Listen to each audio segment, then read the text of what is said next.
సంవత్సరాల తరబడి government job కోసం వేచి చూస్తున్నారా? కేవలం 8 నెలల్లో మీ కల నెరవేర్చుకోండి. వెంటనే కింది నంబర్స్‌కి కాల్ చేయండి.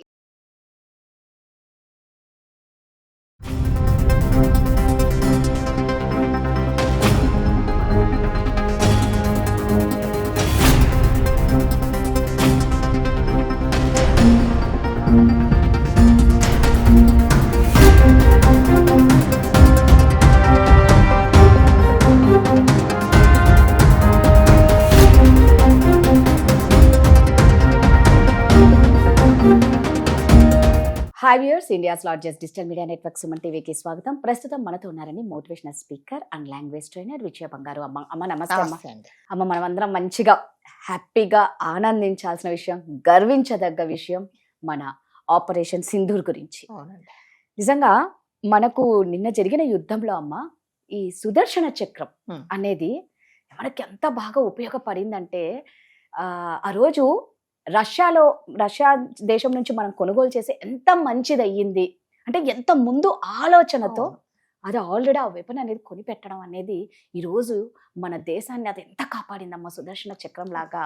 అప్పుడు మనం కొని పెట్టేసుకొని ఇప్పుడు అవసరాన్ని ఎప్పుడు ఎలా వస్తుందో తెలియదు. ఆ సుదర్శన చక్రం ఏమిటంటే S-400. అది కొన్నప్పుడు ఎందుకు కొన్నారు ఇవన్నీ అని కమెంట్ చేసిన వాళ్ళు ఇవాళ మనకి అదే చాలా ఆదుకుంది కూడా. ఆదుకుందమ్మా నిజంగా చెప్పాలి అంటే మనకి రష్యాకి ఉన్న ఆ ఫ్రెండ్షిప్ వల్లే అప్పట్లో కొన్నారు కాబట్టి మోదీ గారు. ఇప్పుడు మనకు అది ఎంత యూజ్ అయ్యిందంటే నిజంగా అందరం హ్యాపీగా ఫీల్ అవ్వాల్సి వస్తుంది అనమాట.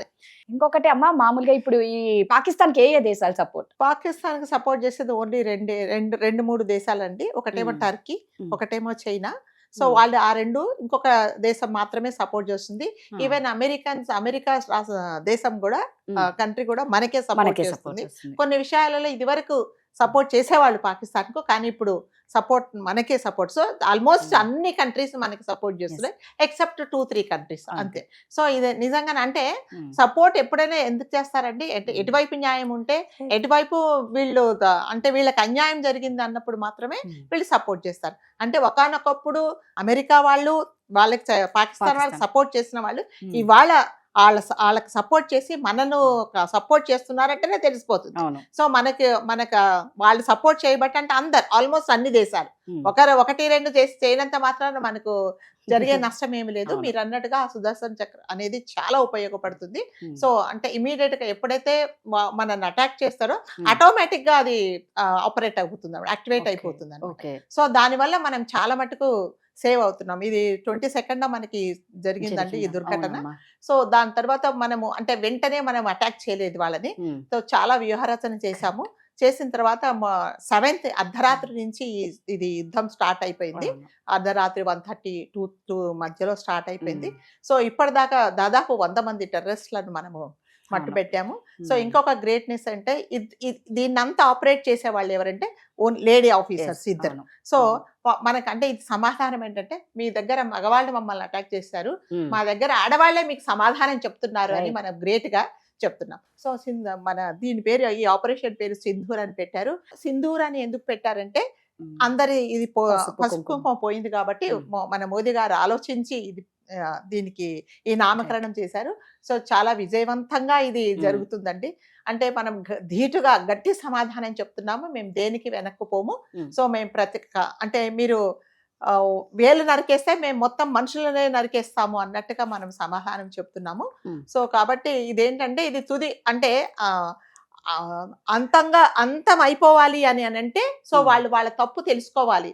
దాదాపు 8-9 స్థావరాలను మనం అటాక్ చేశాము. 100 మంది దాకా చనిపోయారండి ఈ ఆపరేషన్ లో. సో ఇది నిజంగానే మనదైతే గ్రేట్ సక్సెస్ అనే అనుకోవాలి. సో ఈ టీమ్స్ ను నడిపించేది మళ్ళీ చెప్తున్నాను. ఎందుకు మళ్ళీ చెప్తుంటే లేడీసే, ఆడవాళ్లే వీళ్ళకి సమాధానం చెప్తున్నారు. సో ఆడవాళ్లే ఇంత ధీటుగా సమాధానం చెప్తుంటే ఇంకా మనం అందరం నిజంగా మగవాళ్ళు మళ్ళీ మనం పంపిస్తే వాళ్ళ మీదకి అటాక్ ఎలా ఉంటుందో వాళ్ళకు తెలియాలి. యాక్చువల్ గా మంచితనాన్ని చేతకానితనంకో లేకపోతే చులకనగా చూడటమో అలా చూస్తే ఏదో భారతదేశం మంచితనాన్ని మీరు చేతకానితనంగా అనుకున్నారేమో, వీళ్ళు ఏం చేసుకోలేరేమో అని ఒక ఇంటి పెద్ద దిక్కు మీద మీరు ప్రభావం మీ ప్రతాపాలు చూపించి మీరేదో పెద్ద దేశాన్ని ఉద్ధరించినట్టో లేకపోతే మీరేదో మంచికొస్తే ఏదో చెడు జరిగినట్లు మీరు క్రియేట్ చేసి ఈ రోజు మీ ఉగ్రవాదుల్ని స్థావరాలను లేపేసరికి అక్కడున్న పాపం యాంకర్ తో సహా ఏడుస్తూ ఉండడం చాలా అసహ్యంగా ఉందన్నమాట. అవునండి. మా మంచితనాన్ని మేం భారతదేశం కాదు పెట్టే ఇది. భిక్షతో బతికేటోళ్ళు పాకిస్తాన్ వాళ్ళు. అవును. మీది ఇంత దేశం, తలుచుకుంటే ఏమైనా చేయొచ్చు. కానీ మన మంచితనం దయా దాక్షిణ్యాలతో భారతదేశం ఉంది కాబట్టే ఇప్పుడు ఆ మంచితనం వల్లనే అండి. అంటే మన హైదరాబాద్ లో కూడా చాలా మంది ఓల్డ్ సిటీలో పాకిస్తానీ వాళ్ళు ఉన్నారు. ఇక్కడే కాకుండా చాలా ఊరు అంటే సిటీస్ లో ఉన్నారు.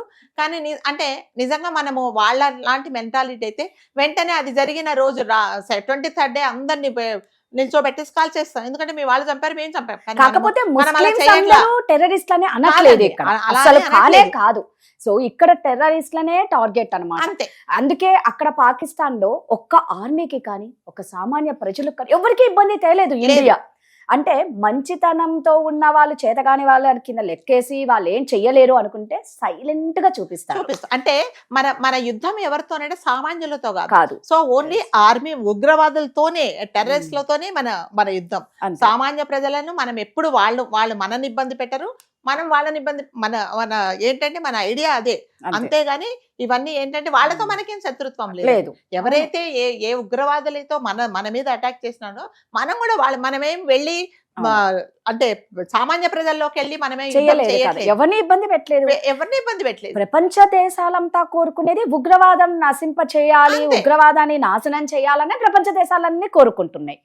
అలాంటి మీ పాకిస్తాన్ గవర్నమెంట్ ఎందుకు ఎంకరేజ్ చేస్తుందో వాటిని మీకే తెలియాలి. అదే అంటే దీని వల్ల ఏం సాధించేది ఏముండదు. కాకపోతే మళ్ళీ మనకి ఏంటంటే నిజంగానే మనం 26 మందిని పొట్టను పెట్టుకున్నారు వాళ్ళు. అమాయక ప్రజల్ని ఎన్నో ఆశలు పెట్టుకొని ఎంతో ఆనందంగా గడపాలని వచ్చిన వాళ్ళకి అంటే మోసం చేసేనండి. ఇదేంటంటే ఒక టెర్రరిస్టులు ఎలా వచ్చారంటే ఆర్మీ దుస్తులలో వచ్చారు కాబట్టి ఎవరు ఇది చేయలేకపోయారు. అంటే ఇప్పుడు మన మైండ్ సెట్ ఎలా అయిందంటే ఎవరిని నమ్మాలి, ఎవరిని నమ్మకూడదు. అంటే వాళ్ళు చాలా మటుకు మన ఇండియాలో కూడా చాలా మటుకి వాళ్ళు అంటే ఇండియన్సే అక్కడి నుంచి ట్రైనింగ్ తీసుకొని అవసరమైనప్పుడు కూడా వాళ్ళు కూడా ఉగ్రవాదులుగా మారేలాగా వాళ్ళు చాలా మంది ఉన్నారు ఇక్కడ. సో మనం ఇప్పుడు ఏంటంటే మన మైండ్ సెట్ ఎలా అయిపోయిందంటే నిజంగా డ్రైవర్ ను అంటే ఎవడైనా స్విగ్గీ అని వచ్చి ఇచ్చేస్తున్నాడా అంటే వాళ్ళను అలాంటి అంటే అట్లా మామూలుగానే ఉంటారండి. చూడగానే ఎలా ఉంటారంటే చాలా అమాయకులు, వీళ్ళకి అసలు ఏమీ తెలియదు, నోట్లో వేలు పెడితే కొరకలేరు అన్నట్టుగా ఉంటారు. కానీ వాళ్ళు అవసరమైతే వాళ్ళ దగ్గర నుంచి ఇన్స్ట్రక్షన్స్ వచ్చినప్పుడు మాత్రం కంపల్సరీగా మన మీద అటాక్ చేస్తారు. కాబట్టి మనం కూడా కొంచెం జాగ్రత్తగా ఉండాల్సిన పరిస్థితి వచ్చింది. అంటే అందరినీ కాదు, మరి ఎవరిని నమ్మాలో ఎవరిని నమ్మకూడదు అనే పరిస్థితి. సో తప్పకుండా మన భారతదేశం మన సత్తా ఏంటో మనం చూపిస్తాము. అంటే ఇంకొకసారి భారతదేశం వైపు చూడాలి అన్నా, మన వైపు ఏదైనా అటాక్ చేయాలన్నా కూడా అంటే గుండెల్లో రైళ్లు పరిగెత్తేలాగా మనము ఈ యుద్ధాన్ని స్టార్ట్ చేసాం. తప్పకుండా అంతిమ విజయం అనేది మనదే. ఇంకా స్టార్టింగ్, ఇది స్టార్టింగ్. ఎలా ఉంటది ఎండింగ్ చూసుకోండి. Thank you.